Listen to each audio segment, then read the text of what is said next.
الحمدللہ وحدہ والصلاۃ والسلام علی من لا نبی بعدہ اما بعد۔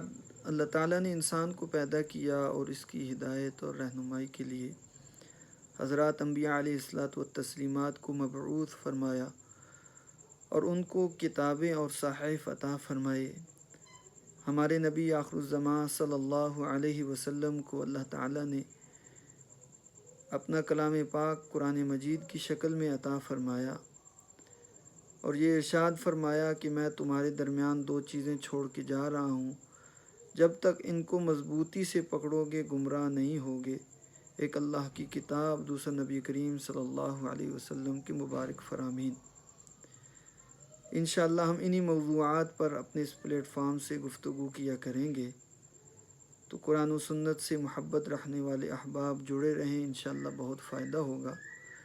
پھر کلام پاک کے حوالے سے ہم کما حق فائدہ اسی وقت اٹھا سکتے ہیں جب ہم اس کو درست انداز میں پڑھیں، اس کو سمجھیں، اس کے مطابق عمل کریں۔ سب سے پہلی چیز قرآن پاک کو درست انداز میں پڑھنا، یہ بہت ضروری ہے، جس کی طرف عمومی طور پہ عام طور پہ آج کل امت مسلمہ غفلت برت رہی ہے۔ لوگ اکثر بغیر تلفظ، تجوید کے قواعد، خوش الحانی کی رعایت رکھے بغیر اپنی اپنی زبان میں آج کل پڑھتے ہیں، خاص طور پہ ہمارے عجمی لوگ۔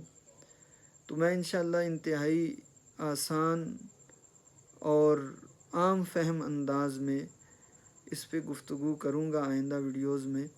ہمارے ساتھ جڑے رہیں، انشاءاللہ بہت فائدہ ہوگا۔ اگلی ویڈیو تک کے لیے اجازت چاہتا ہوں۔ اللہ حافظ۔